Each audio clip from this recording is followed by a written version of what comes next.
Two leaders shaped by a state like no other. I have this passion because I truly believe in Texas exceptionalism. They want your support to lead Texas into the future. I've always said public service defines itself. It's service to the public. A choice for voters. I want to do everything I can as governor to keep Texas the most exceptional state in the United States. Between competing visions. Instead of pointing out all our differences, we should be pointing out the things we have in common. Now the top candidates take the stage in the Texas gubernatorial debate. Hello, and thank you for joining us for a special edition of State of Texas. I'm Josh Hinkle. 30 minutes from now, Governor Greg Abbott will face Democratic challenger Lupe Valdez in their only debate of the campaign season. We'll bring it to you live. As we count down to that debate, we want to give you a closer look at both candidates and the experiences that shaped them and led them to the leadership roles they have. But first, we want to give you an idea of how this debate will play out. Our Robert Hadlock will be hosting the debate from the LBJ Library, and as he shows us, this setup is a little different than other debates. That's right, Josh. The biggest difference this week is there is no studio audience here in the Frank Irwin Atrium. Remember last week in Dallas they had one during the Senate debate. That is because that was one of the really hard demands that was made by Governor Abbott, that there be no studio audience. There is an audience, however, downstairs in the LBJ auditorium, split 50-50 between the two candidates. Each candidate will get 60 seconds to answer the questions that are asked tonight, and there will be a rebuttal period. We have 4 journalists from various television stations in Texas. Among them is Julie Fine, who was a moderator of the debate last week involving Beto O'Rourke and Senator Cruz. It'll all begin at 7 o'clock here on KXAN. We'll see you then. Thank you, Robert. As he just told us, there is no live audience in the room with the candidates, but there is a crowd of supporters for each candidate gathering nearby. Politics reporter Phil Prazen joins us from Bass Lecture Hall at the LBJ Library, where people will be watching the debate. Phil? Well, Josh and Robert, I'm just across the way from where the debate is going to take place at a lower level of the LBJ School of Public Affairs here at the University of Texas at Austin. The crowd's just coming in to watch the debate. As you can see, they'll be watching it right up there on this big TV screen. Here in the auditorium. That's me, as you see. And then over here we have supporters of Lupe Valdez. She gave some of her tickets to major labor groups. I talked to some people from the AFL-CIO, which is a prominent Texas labor organization. And then on the other side, you'll have the supporters of Governor Greg Abbott. He gave a lot of his tickets to well-known law enforcement organizations. I talked to some people from the San Antonio Police Association. So it's there's still some room here. People are still filing in, and we will. It will be a pretty lively audience. They're going to keep it respectful and just do more cheers and not that many boos, hopefully. But right now, we'll send it back to you in the studio. After the Texas gubernatorial debate, we'll bring you live in-depth analysis. We'll be joined by a panel of journalists, including Joy Diaz, the producer for the Texas Standard on KUT Public Radio, Lauren McGaughey, the Texas government reporter for the Dallas Morning News, and Carlos Sanchez, the news and politics editor for Texas Monthly. And we'll also be bringing you some insight from some of the Texas voters who are undecided about the race for governor. We have a group of them here at our station right now. Our Sally Hernandez is live in the newsroom with details about a focus group gearing up to watch the debate. Sally. Hi, Josh. Good to see you. Yeah, we have in this room behind me, we have about 24 registered voters. They intend to vote in this race in November. The thing about this group is they are registered as Democrats, Republicans, or Independents, but all of them say they are undecided in who they want to vote for. So after the debate, we may get a good idea of who they want to vote for. And we'll also get a good idea of what they think about the candidates' reaction to some of these answers, because as they're watching along with you at home, this group has this in their hand. It's a dial. So they could set it when they hear a candidate's answer to 50, and that's kind of average, right? They don't think it's unfavorable, their answer. They don't think it is and very favorable. But if they turn it to lower than 50, they think the lower the number, the more that they didn't like that answer. The higher the number, the more they like that answer. So this style goes all the way from 0 to 100. So in this room right now is that focus group that we were talking about. They're going to watch that debate with you. Turn those dials downward to indicate an unfavorable reaction. Turn the dials the other way to indicate that they have a favorable reaction. And then at the conclusion, we're going to talk to this group one more time. We're going to learn how their opinions about the candidates have been impacted because of the debate, and if they've now decided, Josh, who they're going to vote for. A freak accident put Greg Abbott in a wheelchair permanently, but a decision he made about his recovery put his life on a new course. If I spent any time on trying to be able to walk again, that would be time lost, and I wanted to get on with my life. A story of overcoming a devastating injury and the choices that led to the governor's mansion. Insight into Greg Abbott's life next on this special edition of State of Texas.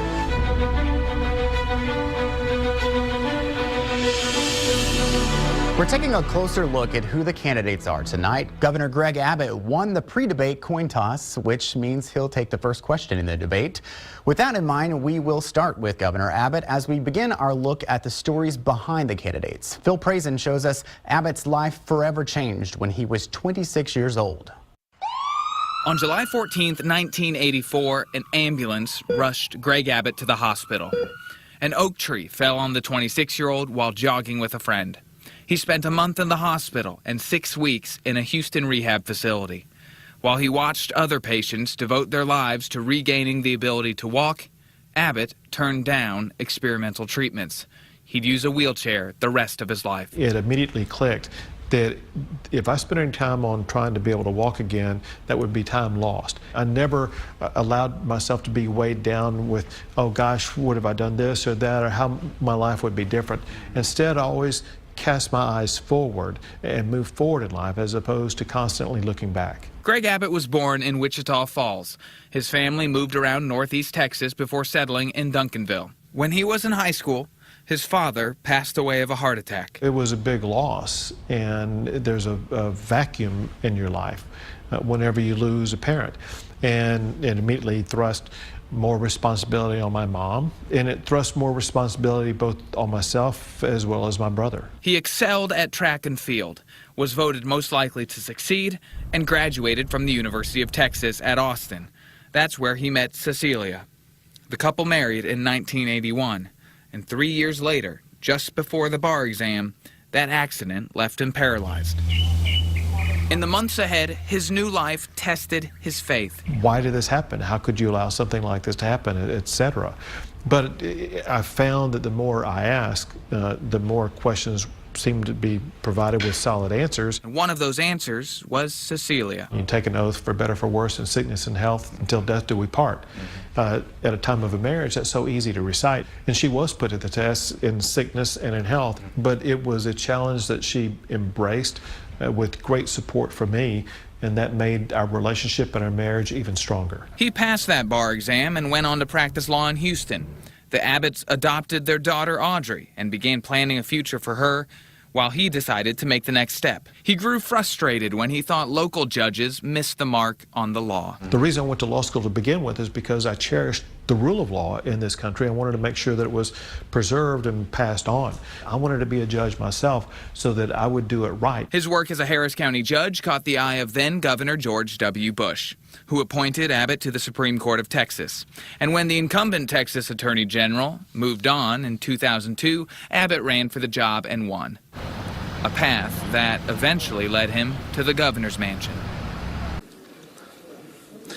And some of his major accomplishments as governor so far in his first term, he pushed lawmakers to pass budgets that included nearly $4 billion worth of tax cuts, which included earlier dedicating more money to early childhood development and transportation. Now, he tried to get lawmakers to go along with sweeping ethics reforms, and they never really quite gave him what they wanted during both the sessions. But his most famous bill signing was Senate Bill 4.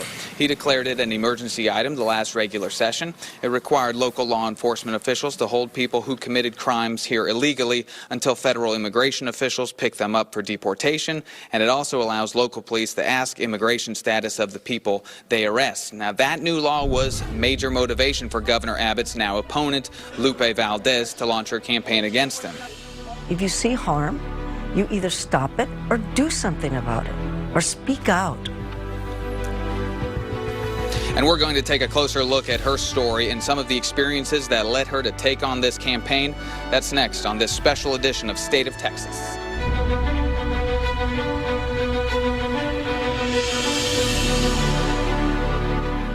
Welcome back to this special edition of State of Texas here before the governor's debate between incumbent Republican Greg Abbott and the challenger Democrat Lupe Valdez. Earlier, we took a look at Governor Greg Abbott's life. Now we turn to Lupe Valdez, and her story is a story of firsts. She was the first Latina and LGBT Texan to lead a major law enforcement agency. Lupe Valdez grew up in one of the poorest areas of San Antonio. Her parents were migrant farm workers, and she remembers being turned away at a Dallas County restaurant because the staff wouldn't serve Mexican Americans. To stare at your parents and go, why can't we eat here? You know, and parents have to choose how they explain things to you. But one day at junior high, a substitute teacher noticed her good work and told her she could make it to college one day. I remember he used to take the bus because he came right from the other side of town, and he took the time to miss his bus schedule or whatever to talk to me so I could find opportunity. So she began riding the bus herself to a high school on the rich side of town. That led to college in Oklahoma City. After that, she enlisted in a tank battalion in the United States military and became a captain in the U.S. National Guard. There's a teamwork in the military that I wish we could package more on the outside. Every job depends on somebody else, and you've got to be able to work together to make it happen. She was a pioneer in male-dominated fields, in the county and federal prison systems, as an undercover federal agent tackling white-collar crimes, and as a U.S. Customs agent. You're taught that when you can't find a way, you go out and make a way, make it happen. And so as a group of small women, we made it happen. And then in 2004, she decided to get into local politics, running for Dallas County Sheriff. No Democrat had won in decades. You know, at that time, being lesbian was not as easy as it is now. Although it's never easy, it's easier. And at that time, it wasn't. And I remember several people saying to me, you know, that's the first thing that's going to come out. They're just going to smear you up and down with us. And so I had to be comfortable that I wanted to do this bad enough to take whatever was coming. She came from behind to win, not just that time, but 3 other times. And years later, when she won the Democratic nomination for governor, she reflected on her poverty and the restaurant that turned her family away years ago. I was elected the sheriff of the same town that turned us away. And now she's again an underdog as she aims for the top spot in the state.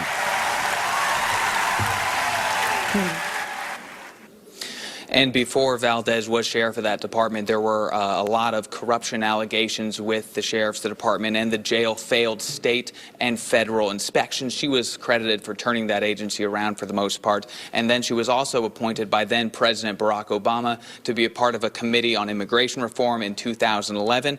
But Governor Abbott and Sheriff Valdez have tangled before over the debate surrounding SB 4 and requiring her jail to hold more people for deportation proceedings. So, Josh, in just a few minutes, the 2 candidates will get their chance to present 2 very different views of this state and the future of this state. Welcome back. It comes as no surprise that Texas is divided along party lines just like the country. Texas issues are American issues. So we reached out to some supporters of the candidates to talk about what challenges lie ahead and how Governor Abbott or Lupe Valdez could handle them. Not only will 2 candidates square off, but 2 ideas of Texas, a booming economy and clogged roadways, record jobs, tiny unemployment, along with the largest number of people without health insurance, some of the best universities and some of the most crowded schools. And add in one massive hurricane. I think in times of crisis, that's when real leadership shows through, and the way that Governor Abbott has handled the post-Hurricane Harvey response has been tremendous. I mean, hurricanes are very difficult issues to respond to. Once the cameras go away, it's not that the crisis is solved. Deirdre DeLisi entered politics in the 90s when Republicans began to take control of state government. She then worked as chief of staff for former Governor Rick Perry and chairwoman of the Transportation Commission. She says managing the state's growing economy and population will be the governor's primary task in the next 4 years. People are moving to Texas. Over 1,000 people a day are coming to the state because of what they see Texas offers. They see Texas offers jobs, opportunity, and a great education system for their kids. And so that's wonderful, but it's taxing on our infrastructure, it's taxing on our roads, it's taxing on our schools. But while some see growth, others see people left behind. We have a shrinking middle class, and that's in part why people are just done with the politics that have gotten us here, done with the lip service, and want to see somebody who gets what they've been through. And Sheriff Valdez is that person. Austin Representative Gina Hinojosa is an up-and-coming Texas lawmaker focusing on public education. Before this, she was a school board trustee at one of the state's largest school districts. She describes the state's biggest challenge ahead is ensuring the state does not form a vast underclass of people with no way up the ladder. She has experienced herself the vast benefits of a good education. She beat the odds because of it, and she understands the importance of it. And the debate will soon play out between those who believe low taxes and low regulations are right, who say if the leadership isn't broke, don't fix it. A rising tide lifts all boats. There's a reason why people are coming to Texas. To creating an opportunity for those at the bottom and the quest for new blood at the top. Despite working full-time jobs, struggle to ever have a mortgage, with health care. These are the basic promise of what was thought to be a middle-class lifestyle. Texans will soon decide after the two candidates face off on stage Friday night. And that debate is just minutes away. Both candidates are getting ready to go into the hall, and the audience is gathering in a nearby auditorium to watch. That's where politics reporter Phil Prazen is standing by live. Phil, remind us who's in the audience. Well, yeah, actually more people have shown up, and it's almost a packed house. On the left, you'll see Lupe Valdez supporters. AFL-CIO is here. On the right, you're going to see Abbott supporters and law enforcement groups from around the state of Texas. They've come to cheer on their candidates. Immigration is going to be one of the key topics in the debate tonight. We talked earlier about the differences between Governor Abbott and Sheriff Valdez. We'll likely see those differences play out tonight also. Yeah, their fight before this has really been about immigration. If you remember, Governor Abbott prioritized SB 4, deemed a law against sanctuary cities. Lupe Valdez was a very strong critic of that. That law did passing, but she's been a critic of that law, and then also a critic of his dedicating resources towards the border, signing budgets that dedicate really hundreds of millions of dollars to border security. That has been the #1 issue for Republicans, and the Governor Abbott has delivered on that. Before we go, I know that both candidates say that they support Texans' right to own guns, but there are some sharp differences too. Sharp differences, especially after recent high-profile shootings here in Texas. Santa Fe High School, Sutherland Springs. They're going to have two very different viewpoints on who can have a gun, when, and where. And so expect that to come up tonight as well. Josh. All right, Phil, thank you very much. We will check back with you after the debate. And thank you for joining us. I'm Josh Hinkle. We'll be back in 1 hour to bring you post-debate perspective in an extended special edition of State of Texas.